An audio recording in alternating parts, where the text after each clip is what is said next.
Science में रुचि रखते हैं तो वीडियो को शुरू से लेकर अंत तक जरूर देखिएगा, क्योंकि हम साइंस के महत्वपूर्ण कितने क्वेश्चन देखने वाले हैं। 25 को क्वेश्चन देखने वाले हैं, जो बोर्ड में 3 से 4 हाली पूछा जा चुका है बिहार बोर्ड में। ठीक है, 3 से 4 हाली पूछा जाने वाला सवाल। यह हमारा कौन सा पार्ट है? तो यह हमारा 8वां पार्ट है। ठीक है, साइंस का 7 या 8वां पार्ट है। ठीक है, तो वीडियो का शुरू से लेकर अंतिम तक जरूर देखिएगा, क्योंकि हम साइंस में लगभग 750 क्वेश्चन का टारगेट लेके चले हैं। ठीक है, और हम पिछले वर्ष वाला क्वेश्चन भी डाल रहे हैं, तो उसको भी जरूर देखिएगा। तो चलिए वीडियो को बिना देरी के स्टार्ट करते हैं। इसके पहले वाले पार्ट का एगो क्वेश्चन प्लस में देंगे, और प्लस में लास्ट में एगो क्वेश्चन आपको देंगे कमेंट बॉक्स के में उत्तर देने के लिए, और पिछले वीडियो वाला का आंसर बताएंगे। तो चलिए स्टार्ट करते हैं। पहला कर रहा है कि ऊर्जा का सही मतलब क्या होता है? कैलोरी, जूल, ताप या इनमें से कोई नहीं। तो जानते हैं ऊर्जा का सही मतलब क्या होता है? जूल, जिसे जी से सूचित किया जाता है। उसी के साथ दूसरा नंबर सवाल, निम्न में से किसका अर्थ जल होता है? Petro, turbo, nitro, hydro. तो किसका अर्थ जल होता है? तो हाइड्रो का अर्थ जल होता है। उसी के साथ 3 नंबर सवाल, निर्वात में प्रकाश की चाल क्या है? यह भी सवाल 3 से 4 पूछा। 3 × 10⁸, 3 × 10⁸, 3 × 10⁸। सम में 3 × 10⁸ है, लेकिन इसका देखिए यहाँ पे ऐसा ही मात्रक चेंज कर दिया है। ठीक है, मात्रक चेंज किया है। यहाँ पे मीटर पर सेकंड, यहाँ पे सेंटीमीटर, यहाँ पे किलोमीटर। तो इसमें सही कौन होगा? तो 3 × 10⁸ मीटर पर सेकंड होता है। ठीक है, ध्यान रखिएगा, इस तरह भूलवा देता है। उसी के साथ लेंस की मुख्य फोकस की संख्या कितनी होती है? 2, 1, 3 और इनमें से कोई नहीं। तो कितना होती है लेंस के मुख्य फोकस की संख्या कितनी होती है? तो 2 होती है, ध्यान रखिएगा। उसी के साथ 5 नंबर सवाल, शाक सब्जियों का विघटित होकर कंपोस्ट बनने किस प्रकार की अभिक्रिया हो? क्षेपण, ऊष्माक्षेपी, ऊष्माशोषी या संयोजन। तो शाक सब्जियों का विघटन होकर कंपोस्ट बनना किस प्रकार की अभिक्रिया कहलाती है? कौन प्रकार की अभिक्रिया कहलाती है? तो ऊष्माक्षेपी कहलाती है। उसी के साथ देखते हैं 6 नंबर सवाल, अपचयन अभिक्रिया।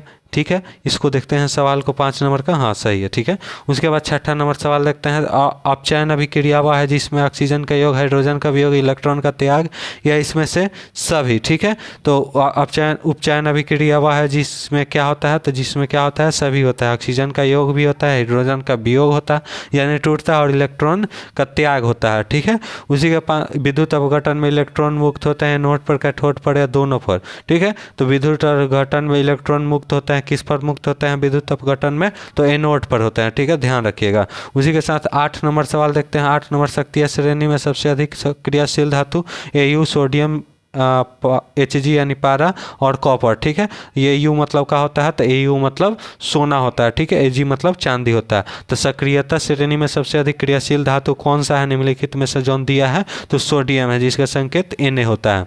उसी के साथ उसका आंसर छूट गया। उसी के साथ 9 नंबर सवाल, एल्कीन श्रेणी में सदस्यों का सामान्य सूत्र होता है CnH2n, CnH2n+2, या CnH2 या CnHn। ठीक है, तो एल्कीन श्रेणी में सदस्यों का सामान्य सूत्र क्या होता है? एल्कीन पूछा है, एल्केन नहीं। ठीक है, एल्कीन पूछा है। ठीक है, तो CnH2n, एल्कीन पूछा है। एल्केन पूछा होता है तो +2 हो जाता, और काइन पूछा होता है तो माइनस हो जाता है। ठीक है, ध्यान रखिएगा। Alkene, alkyne, alkene. ठीक है, उसी के साथ देखते हैं 10 नंबर सवाल, 1 पिकोमीटर बराबर होता है 10⁻⁻12 मीटर, 10⁻10, 10⁻12 या 10⁻6।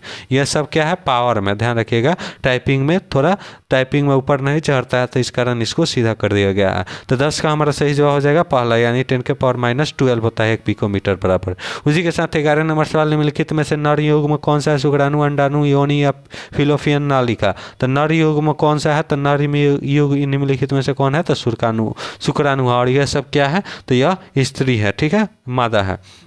उसी के साथ 12 नंबर सवाल क्या कह रहा है? 12 नंबर सवाल कह रहा है जेब्रेलिन है हार्मोन, वसा, एंजाइम, कार्बोहाइड्रेट। तो जेब्रेलिन क्या है? तो 12 का हमारा सही जवाब कहा जाएगा, तो जेब्रेलिन एक हार्मोन है।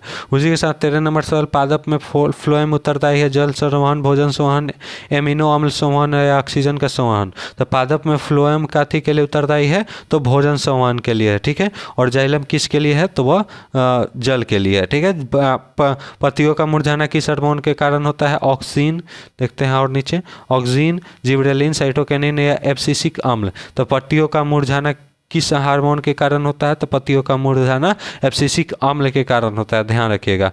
उसी के साथ देखते हैं नेक्स्ट सवाल, 15 नंबर सवाल और 10 को सवाल रह गया है। तो अभी तक चैनल को सब्सक्राइब नहीं है तक कर लीजिए, बेल आइकन को प्रेस कीजिएगा, आपके लिए एकदम इंपॉर्टेंट वीडियो लेके आएंगे। और आपके लेके आ रहे हैं, आएंगे क्या, आपका एग्जाम है फरवरी में, ठीक है। और उसके बाद क्या कीजिएगा, 25 को सवाल में से को आपका सवाल सही हो रहा है उसको लिख कर एक दिल का फिगर बना दीजिएगा, ठीक है। चलिए देखते हैं नेक्स्ट। दो तंत्रिका कोशिका के मध्य खाली स्थान को कहा जाता है द्रुमिका, स्पेंस, एक्सन या आवेग। तो दो तंत्रिका कोशिका के बीच मध्य खाली स्थान को क्या कहा जाता है, तो दो तंत्रिका के मध्य खाली स्थान को स्पेंस कहा जाता है, स्नेंस, ठीक है, ध्यान रखिएगा, स्नेप्स, ठीक है। उसी के साथ देखते हैं 16 नंबर से अलैंगिक जनन मुकुलन द्वारा होता है। अलैंगिक जनन मुकुलन द्वारा होता है, किस में होता है, अमीबा में, ईस्ट में, या प्लाज्मोडियम में, या मलेरिया परजीवी में। तो अलैंगिक जनन मुकुलन द्वारा किस में होता है, तो मुकुलन द्वारा किस में होता है, तो ईस्ट में होता है, ध्यान रखिएगा। उसी के साथ प्रकाश की किरण गमन करती है सीधी रेखा में, टेढ़ी रेखा में, किसी भी दिशा में, या इनमें से कोई नहीं, ठीक है। तो प्रकाश की किरणें गमन करती है, किस में गमन करती है, तो सीधी रेखा में गमन करती है। उसी के साथ 18 नंबर सवाल, हजामत के लिए दर्पण का उपयोग होता है, अवतल दर्पण, उत्तल दर्पण, समतल दर्पण, या इनमें से कोई नहीं, ठीक है। तो दाढ़ी बनाने पूछे या हजामत पूछे, दोनों में क्या होता है, तो अवतल दर्पण का उपयोग होता है। उसी के साथ 19 नंबर सवाल, सर्च लाइट का परावर्तक सतह होता है उत्तल, अवतल, समतल, या इनमें से कोई नहीं, ठीक है। तो सर्च लाइट का परावर्तक सतह क्या होता है, तो सर्च लाइट का परावर्तक सतह अवतल होता है। उसी के साथ 20 नंबर सवाल देखते हैं। 20 नंबर सवाल क्या कह रहा है, निम्नलिखित में से किसका उपयोग खाने बनाने वाले ईंधन में नहीं होता है, ठीक है, ईंधन में नहीं होता है, सीएनजी, एलपीजी, बायोगैस या कोयला। तो खाना बनाने वाला ईंधन के रूप में किसका उपयोग नहीं होता है, तो सीएनजी का उपयोग नहीं होता है, गाड़ी चलाने में किया जाता है। उसी के साथ डायनोमस यांत्रिक ऊर्जा को किस ऊर्जा में परिवर्तित करता है, तो ध्वनि ऊर्जा में, विद्युत ऊर्जा में, सौर ऊर्जा में, या इनमें से कोई नहीं। तो डायनेमो क्या करता है, तो यांत्रिक ऊर्जा को किस में चेंज कर देता है, तो विद्युत ऊर्जा में चेंज कर देता है।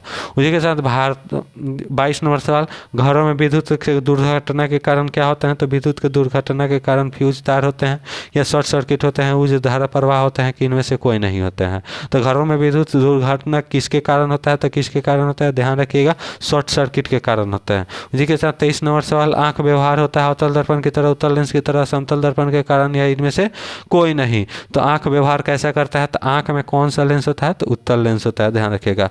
उसी के साथ चलते हैं 24 नंबर सवाल, खड़िया का सूत्र क्या होता है, तो खड़िया का रासायनिक सूत्र MgCO3 होता है, कि CO होता है, कि CO कैल्शियम कार्बोनेट होता है, कि कैल्शियम बाइकार्बोनेट होता है। तो खड़िया का रासायनिक सूत्र क्या होता है, तो CaCO3 होता है, ध्यान रखिएगा, ठीक है। खड़िया का है या संगमरमर का है, दोनों का एक ही होता है, ठीक है। COOH अभिक्रियाशील मूलक को क्या कहा जाता है, एल्डिहाइड, नहीं, अम्ल या कीटोन या ईथर।